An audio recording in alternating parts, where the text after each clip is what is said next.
নমস্কার বন্ধুরা, সবাই কেমন আছেন? আশা করি খুব খুব ভালো আছেন। আপনাদের আশীর্বাদে আমিও খুব ভালো আছি। কাকুলির আরেকটি নতুন ব্লগে আপনাদের স্বাগত জানাই।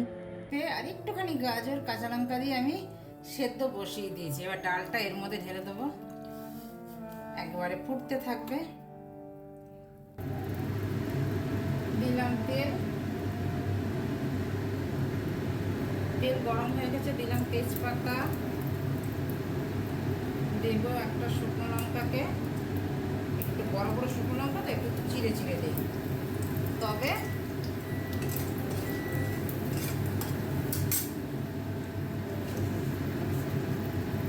দিলাম একটু জিরে ফোড়ন,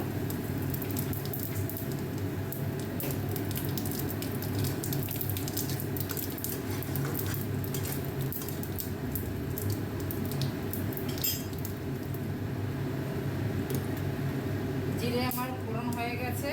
এবার দিলাম ডাল,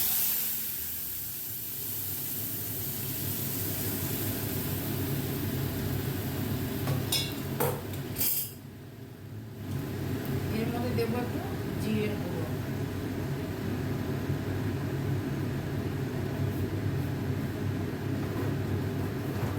অসাধারণ লাগে এই ডালটা খেতে। আমার ডাল হয়ে গেছে, এবার নামিয়ে নিয়ে আমি, ঘরটা এত সুন্দর গন্ধ ছাড়ছে না। পেঁপের ডাল খেতে কিন্তু খুব ভালো লাগে, এটা রুটি দিয়েও খাওয়া যায়, খুব ভালো লাগে খেতে।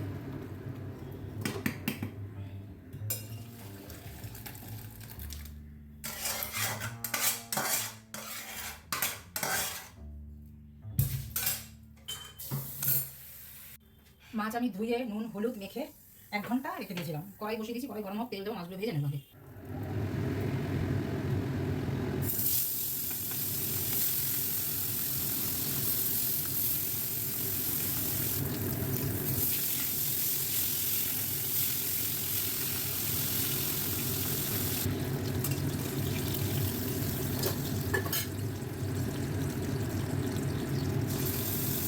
মাছের পিসগুলো এত বড় বড় না, মাছের পিসগুলো অনেকটাই বড়, এত বড় করে কেন বলে আমি জানি না।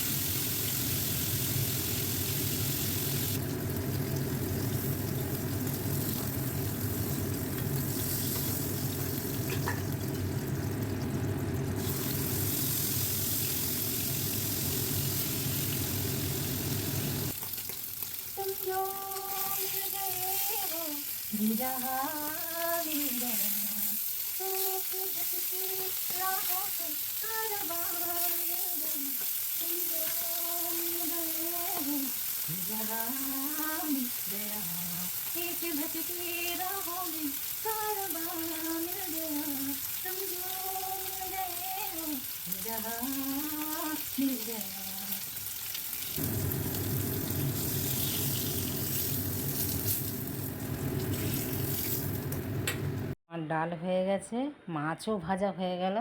এখন বেগুন ভেজে নিচ্ছি। এই 1 পিসই বেগুন ভাজবো। এটা হচ্ছে গাছের বেগুন, আমি যে তুলেছি সেটা তো দেখেছেন। আর দুপাশেরগুলো পাঁচ তরকারিতে দিয়েছি, আর মধ্যেখানের 1 পিস রেখে দিয়েছি, সেটা বেগুনটা ভেজে নিচ্ছি।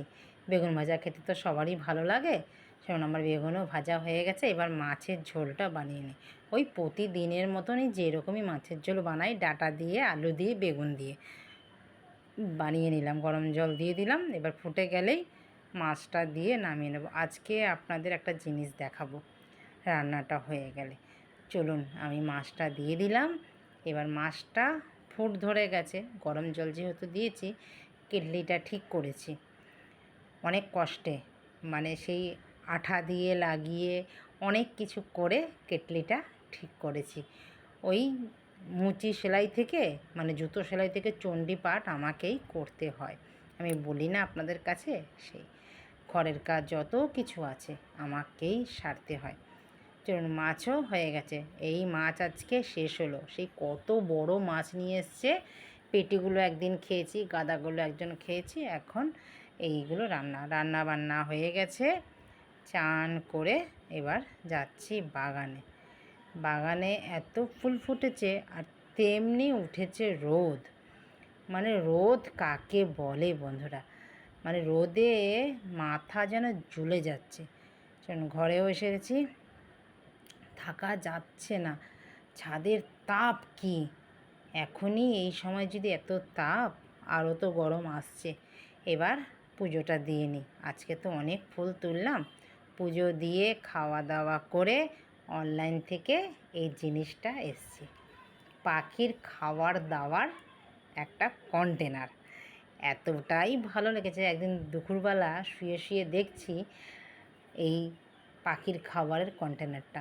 এইটা মিশো থেকেই নিয়েছি, খুব ভালো। এবার আমার বাগানটার মধ্যে পাখি খুব আসে, আপনারা তো জানেন, ওই জন্যই আমি খাবারের এই কন্টেনারটা কিনে নিলাম। চলুন এবার লাগিয়ে নিই। লাগানোর পরে কেমন দেখা যায় দেখুন। দানা আনতে হবে, কালকে বাজারে গেলেই আপনাদের দাদাকে বলবো 500 দানা আনতে। আমাদের ওই বাড়িতে তো অনেক পাখি আছে, আর এখানে আমি পাখি পুষবো না, কারণ আমার রাখার জায়গা নেই পাখি রাখার। তো এখানে এমনিই পাখি আসে, শীতকালে বলুন গরমকালে বলুন সবকালেই পাখি এই আমার ছাদে আনাগোনা হয়, নতুন নতুন পাখি। তো এখন আপাতত এখানে এইভাবেই টাঙিয়েছি। তো কেমন লাগছে সেটাও কিন্তু জানাতে ভুলবেন না। দেখুন আমার কাছে কিন্তু বেশ ভালো লাগছে। এখন পাখি অনেক আসবে।